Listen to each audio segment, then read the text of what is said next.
Let's take a closer look at the empirically derived Rydberg equation.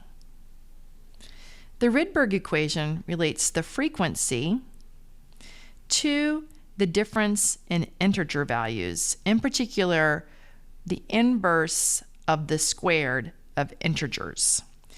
The proportionality constant is the Rydberg constant, R equals 3.3 times 10 to the 15th hertz.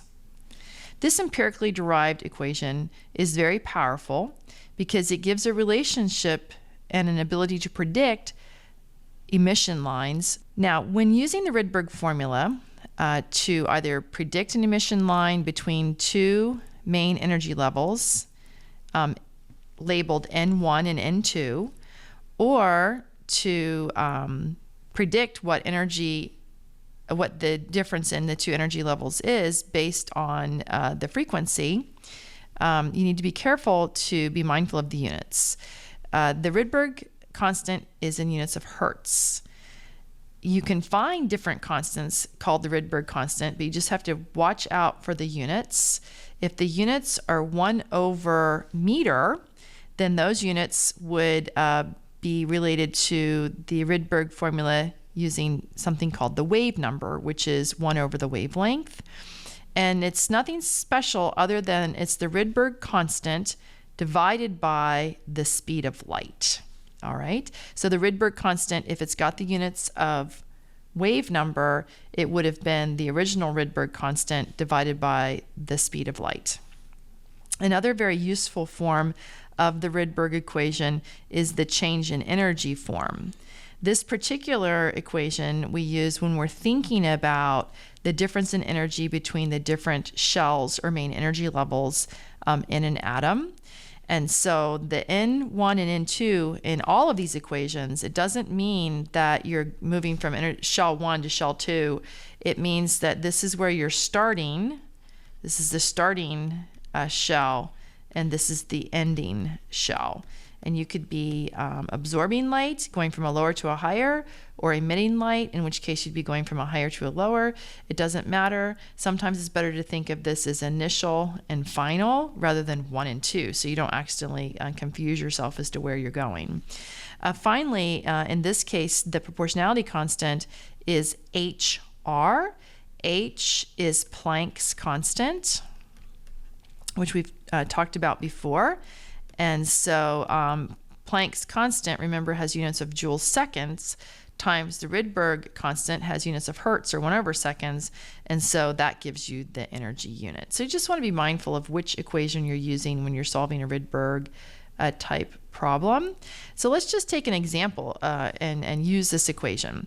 So this particular problem says starting in the ground state n equals 1, so they're telling us that we're starting in the ground state where n literally equals 1 in a hydrogen atom. An electron is excited to a higher energy level by the absorption of 121.6 nanometers of light.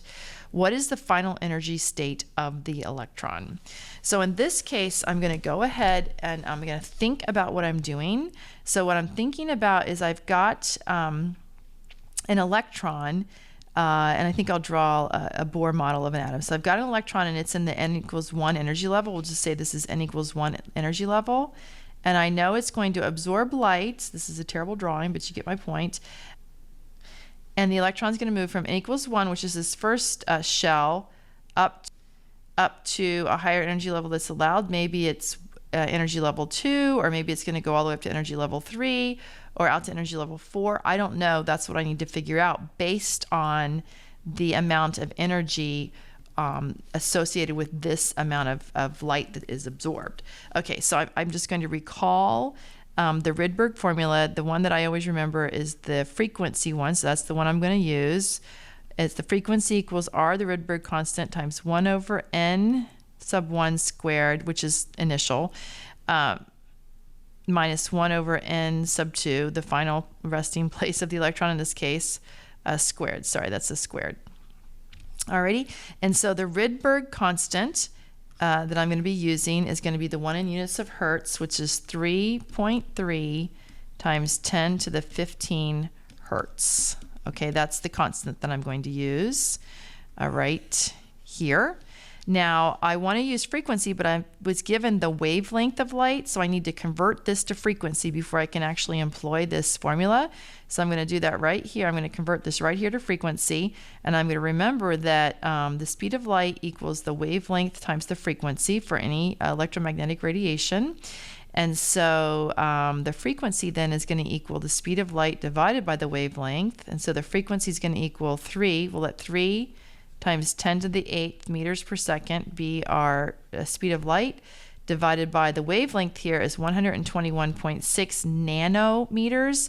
Nano, the prefix is to the minus 9 meters. And so I'm going to be left in units of frequency. And so the frequency associated with this particular light is 2.47 times 10 to the 15th hertz, or 1 over seconds. And so now I can use the formula. I have everything I need to plug in to work this problem. So frequency equals 2.47 times 10 to the 15th hertz, and I'm going to call that now 1 over seconds, equals the Rydberg constant, 3.3 times 10 to the 15 hertz, 1 over seconds, so we're all using the same thing. 1 over n1, my initial, they told me right here is n equals 1. So it's going to be 1 over 1 squared, which is just 1, minus 1 over n sub 2 squared. So that's what I'm looking for.